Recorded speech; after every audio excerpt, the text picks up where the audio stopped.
क्योंकि देखिए दिल्ली में आज पेश होने वाला है आम बजट और ऐसे में वित्त मंत्री निर्मला सीतारमण पेश करेंगी बजट और 8वीं बार पेश करने वाली है निर्मला सीतारमण बजट और इस बजट पर हर किसी की निगाहें टिकी हुई हैं। तो देखिए कल आर्थिक सर्वेक्षण पेश हुआ और जाहिर तौर पर इससे अब ये उम्मीद है कि क्या ये आने वाले 2047 के विजन को क्लियर करता है कि नहीं।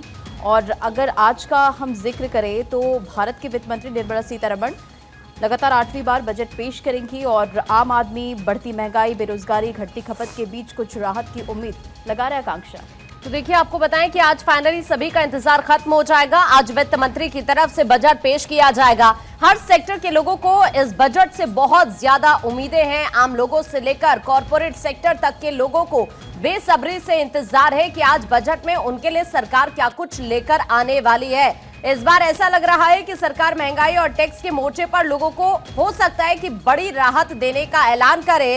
हेल्थ सेक्टर की अगर हम बात करें तो काफी ज्यादा उम्मीदें हेल्थ सेक्टर को भी है। रोजगार के मौके बजट से बढ़ेंगे, इस तरह की उम्मीद जाहिर की जा रही है। पीएम किसान सम्मान निधि यानी किसानों को लेकर कहा जा रहा है कि 6,000 से हो सकता है कि इस बजट में ऐलान किया जाए कि किसान सम्मान निधि को 8,000 रुपए कर दिया जाए। इसके अलावा पेट्रोल डीजल की बात करें तो ये कहा जा रहा है कि पेट्रोल डीजल भी सस्ता हो सकता है। और साथ साथ अगर एजुकेशन की बात करें, पिछली बार आपको याद होगा कौशल विकास पर सरकार का खासा फोकस रहा था और इस बार भी ये हो सकता है कि कौशल विकास को लेकर सरकार की तरफ से कुछ बड़ा ऐलान किया जाए। ऊर्जा के क्षेत्र की बात की जाए तो ऊर्जा के क्षेत्र पर सरकार का फोकस रह सकता है। डिफेंस सेक्टर की बात की जाए, पिछली बार भी बजट बढ़ाया गया था और इस बार भी ये माना जा रहा है कि डिफेंस सेक्टर को लेकर कोई बड़ी खुशखबरी मिल सकती है और सबसे बड़ी बात टैक्स छूट का गिफ्ट भी सरकार दे सकती है। तो अहम जानकारी ये आप तक पहुंचा रहे हैं और इस बीच जल्दी से एक बड़ी खबर आपको बताएं। निर्मला सीतारमण 8:30 बजे के करीब वित्त मंत्रालय के लिए खर्च से रवाना हो जाएंगे। 8:35 पर निर्मला सीतारमण वित्त मंत्रालय पहुंचेंगी। 9:15 पर वित्त मंत्री निर्मला सीतारमण राष्ट्रपति भवन के लिए रवाना हो जाएंगी। और आपको ये भी बता दें कि 8:30 बजे का वक्त है जब यहाँ वित्त मंत्रालय के लिए रवाना होंगी यहाँ वित्त मंत्री निर्मला सीतारमण। तो अहम जानकारी ये 9:15 बजे का वक्त है जब वो राष्ट्रपति भवन के लिए रवाना होने वाली है। 9:50 पर वित्त मंत्री राष्ट्रपति भवन से संसद के लिए रवाना हो जाएंगे। उसके बाद 10 बजे संसद भवन पहुंचेंगे वित्त मंत्री। तो ये पूरा का पूरा सुबह से लेकर हम आप तक पहुंचा रहे हैं पूरा का पूरा अपडेट संसद पहुंचने तक का वित्त मंत्री का। कुल मिलाकर अगर कहा जाए तो ये कहा जा सकता है कि इस बार का जो बजट होगा उसमें 2047 का जो विजन है वो नजर आने वाला है, क्योंकि अब लगातार सरकार ये कह रही है कि हमें भारत को विकसित भारत बनाना है। तो विकसित भारत की जिसकी हमने परिकल्पना की है उसको कैसे साकार रूप दिया जाए उसकी झलक देखने को मिलेगी। लेकिन एक आम आदमी हर बार ये सोचता है जब भी बजट आता है कि उनके लिए कुछ खास होना चाहिए। महिलाओं को लगता है कि उनके रसोई में कुछ इस तरह की छूट मिले कि उनका जो बजट है वहाँ पर जहाँ इंसान जहाँ तक जुड़ा है वो वहाँ तक के बारे में सोचता है।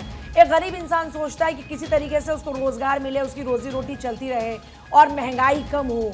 तो ये हर आदमी के अब टैक्स से जुड़े जो लोग होते हैं उनको लगता है कि उनके लिए टेक्नोलॉजी में कुछ अगर नए आयाम स्थापित करने का मौका मिल रहा है तो उसके लिए वो चाहते हैं कि वो ज़्यादा एक्सप्लोर कर पाए, उनका R&D ज़्यादा हो पाए। तो हर किसी की अपनी अपनी आकांक्षाएं होती हैं।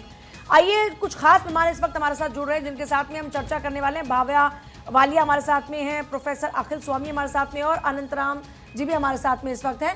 तो मैं कहूँगी ज़रा तीनों हमारे जो गेस्ट हैं उनको एक बार ज़रा जोड़ दें।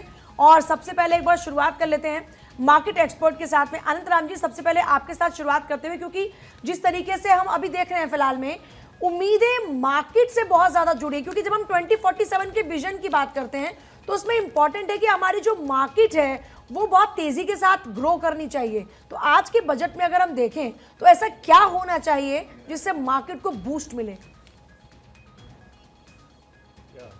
Good morning. अभी मार्केट के हिसाब से आप देख लिया तो first and foremost thing the investments जो आ रहे हैं, लेकिन ये स्टार्टअप या हो या इन्वेस्टमेंट ऑन वेरियस कंपनीज में हो, इनके लिए थोड़ा एक रैशनलाइजेशन का द इन्वेस्टमेंट टैक्स जो कुछ होते हैं वो सबको पूरा रैशनलाइज करना होगा पड़ेगा। सो जब वो हो सकता है तो पूरा से पूरा इन्वेस्टमेंट बाहर से भी आ सकते हैं। सो उसमें इन्वेस्टमेंट बहुत बढ़ेगा। और सेकंड पॉइंट है जीएसटी जो है उसको रैशनलाइज हो गया तो सो जीएसटी के हिसाब से पूरा देश में एक ही मेथड का जीएसटी हो सकते हैं, तो दी बिजनेसमैन के लिए उनका टैक्सेशन हो या कैलकुलेशन हो, वो सब कुछ बहुत आसान हो जाएगा। सो ये उम्मीद है हमारे लिए कि वो इन्वेस्टमेंट और जीएसटी के बारे में थोड़ा रैशनलाइजेशन हो सकता है। बिल्कुल बिल्कुल, हम आपके पास अभी वापस लौटेंगे। देखिए, लगातार हमारे साथ खास मेहमान इस वक्त बने हुए। भव्या, मैं आपका रुख करना चाहूंगी इनकम टैक्स स्लैब को लेकर। क्या लगता है कोई बड़ी खुशखबरी इस बार मिलने वाली है बजट में? जी बिल्कुल, मार्केट का कयास यही है कि फाइनली मिडिल क्लास को कुछ राहत मिलेगी। पिछले साल भी ये कयास लगाए जा रहे थे कि टैक्स स्टॉप्स मिल सकते हैं, बट बहुत ही मार्जिनल रिलीफ मिला था। स्टैंडर्ड डिडक्शन को बढ़ा के 50,000 से 75 किया गया था और स्लैब में कुछ 1 लाख की एक्सपेंशन आया था।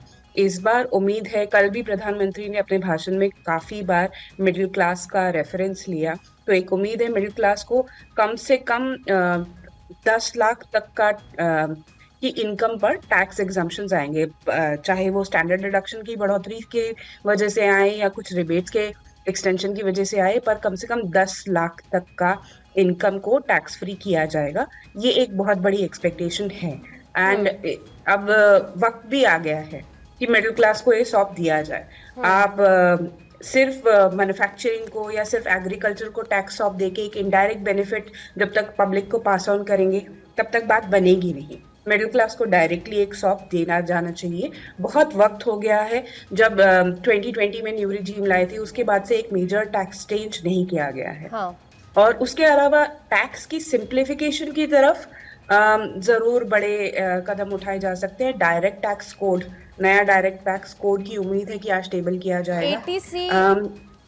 एटीसी एटीडी की अगर मैं बात करूं या फिर इसके अलावा कुछ और टैक्स डिडक्शन की मैं बात करूं, जो दूसरे टैक्स डिडक्शन है, क्या उसमें माने हम कुछ चेंजेस देखने के लिए मिल सकते हैं भव्या? देखिए, एक्सपेक्टेशन है एटीसी के एक्सपेंशन की भी, क्योंकि 1.5 लाख की लिमिट को भी 14 साल हो गए हैं बढ़ाया नहीं गया है। और उसके अलावा इंटरेस्ट ऑन हाउसिंग लोन जो होता है उसकी 1.5 लाख तक की डिडक्शन है, उसके एक्सपेंशन की भी उम्मीद है, क्योंकि सस्ते घरों पर या फिर हाउसिंग, चीपर हाउसिंग पे एक फोकस गवर्नमेंट का रहा है। बट मैं अगर रैशनली बात करूं, गवर्नमेंट का स्टैंस यही रहा है कि वो न्यू रिजीम को बढ़ोतरी देना चाहते हैं, जहां वो अलग अलग डिडक्शन में ना जाकर वो चाहते हैं कि सीधा सीधा ये एग्जाम्पशन ले लीजिए, एक सिंप्लीफाइड टैक्स स्ट्रक्चर रखें। तो मेरी पर्सनल उम्मीद ये बहुत कम है कि ओल्ड रिजीम को कुछ भी ज्यादा चेंजेस किए जाएंगे। जितने एग्जाम्पशंस आएंगे न्यू रिजीम में दिए जाएंगे, ये मुझे उम्मीद है, क्योंकि न्यू रिजीम को और अट्रैक्टिव बनाया जाए लोगों के लिए, ताकि ज्यादा से ज्यादा लोग न्यू रिजीम में जाए। ये स्टैंड अभी तक गवर्नमेंट का रहा। तो क्या स्टैंडर्ड टैक्स डिडक्शन में भी क्या कोई बदलाव हम देख सकते हैं भव्या? जी, अभी न्यू रिजीम में 75,000 का स्टैंडर्ड डिडक्शन है, उम्मीद है कि उसे 1 लाख तक कर दिया जाएगा। और इसी के साथ हमारे साथ अखिल स्वामी अर्थशास्त्री हैं, प्रोफेसर हैं और हमारे साथ वो भी कनेक्ट हैं। अगर अखिल जी कल का हम जिक्र करें, जो आर्थिक सर्वेक्षण पेश हुआ 2047 के विजन से आप क्या देखते हैं, और आज जो बजट पेश होने वाला है, और ऐसे में मिडिल क्लास को खासकर काफी ज्यादा उम्मीदें होती हैं? देखिए, जो होना चाहिए और जो होने वाला है वो मैं दोनों अपनी संभावनाएं बता देता हूँ। देखिए, होना तो ये चाहिए कि किसानों को एमएसपी की गारंटी मिलनी चाहिए, गरीबों की आमदनी बढ़नी चाहिए और मनरेगा जैसा प्रोग्राम चलाया जाना चाहिए जिसके अंदर लोग काम करें और पैसा कमाएं, जिससे लोगों की आमदनी बढ़े, परचेसिंग पावर बढ़े और उसके बाद देश की इकॉनमी बढ़े। ये तो होना चाहिए। और मुझे जो लगता है, पिछले 10 साल से जो सरकार की कार्रवाई मैंने देखी है, उससे मुझे लगेगा कि पूंजीपतियों के कॉर्पोरेट टैक्स कम होंगे, बड़े बड़े लोगों के ऋण माफ करने के नए नए तरीके ढूंढे जाएंगे, किसानों को कुछ नहीं मिलेगा, गरीबों को कुछ नहीं मिलेगा, लोअर मिडिल क्लास को कुछ नहीं मिलेगा। देखिए, मिडिल क्लास ही बड़ी वाइड रेंज है। 10,000 रुपए महीने कमाने वाला भी अपने को मिडिल क्लास कहता है और 5 लाख रुपए महीने कमाने वाला भी अपने को मिडिल क्लास कहता है। तो मुझे लगता है जो गरीब है, जो बिलो पॉवर्टी, हिंदुस्तान के अंदर एक भी आदमी ऐसा न हो जिसकी आमदनी 10,000 रुपए से कम। किसानों पे इकोनॉमिक सर्वे कहता है कि साहब एग्रीकल्चर में ध्यान देना होगा। अरे आप 50 किलो की यूरिया की बोरी को 45 करते हैं, फिर 40 करते हैं, एमएसपी की गारंटी उसको नहीं देते, प्रोडक्शन बढ़ाना चाहते हैं, जब भैया सप्लाई बढ़ जाएगी और डिमांड कम होगी तो प्राइसेस गिर जाएंगे और मैन्युफैक्चरिंग प्रोडक्ट्स के आप दाम बढ़ाते चले जाएंगे। जीएसटी को बढ़ा बढ़ा के गरीबों की जेब को खाली करेंगे, अमीरों के जेब को भरेंगे, जो देश छोड़ के लंदन जाके बियर पिएंगे। तो ये देश में क्या होने वाला है, ये मुझे लगता है ये होने वाला है। क्या होना चाहिए, गरीबों और सही के गरीबों को फायदा मिलना चाहिए, लेकिन निर्मला जी मुझे लगता है अमीरों को फायदा देगी। बिल्कुल। आशीष जी भी हमारे साथ इस बीच लगातार बने हुए हैं। आशीष जी, अगर हम बात करें सरकार की सबसे बड़ी अर्निंग की, तो लगभग 19% है जो कि इनकम टैक्स के जरिए होती है। सबसे ज्यादा टैक्स पेयर्स भारत में, और ऐसे में उनकी निगाहें बजट पर लगातार बनी हुई कि उनके लिए क्या कुछ बड़े ऐलान, क्या कुछ राहत का ऐलान होने वाला है। आशीष जी, अगर बात करें तो सबसे ज्यादा जो पार्ट बनता है बजट का वो बनता है 23% ऑफ इंफ्रास्ट्रक्चर डेवलपमेंट का। तो इस बार इंफ्रास्ट्रक्चर में काफी उम्मीद लगाई जा रही है कि इंफ्रास्ट्रक्चर में कुछ अच्छा सा वो देंगे। और डिफेंस की भी अगर साथ के साथ बात करूं तो डिफेंस में एवरेज बजट का 15% पार्ट होता है, तो वो उसको इस बार थोड़ा सा बढ़ा के डिफेंस के अंदर अच्छे, क्योंकि आसपास के जितने भी पड़ोसी देश हैं वो दोस्त नहीं रहे हैं, तो डिफेंस के अंदर भी कुछ अच्छा आने की उम्मीदें हैं। और एक जैसे कि जीडीपी का 60% पार्ट होता है कंजम्पशन। अगर देखें रिसेंट में जो फोरकास्ट आ रहा है वो कंजम्पशन डाउन हो रहा है, तो गवर्नमेंट का एक रुख रहेगा कि कंजम्पशन पे ज्यादा फोकस रहे, तो इसकी वजह से वो टैक्स में छूट या ज्यादा रोजगार पैदा करना, ये इस टाइप के काम करेगी। ठीक है, आप सभी के पास वापस लौट रहे हैं क्योंकि आज आम आदमी के बजट पर लगातार भारत 24 पर चर्चा जारी रहने वाली। फिलहाल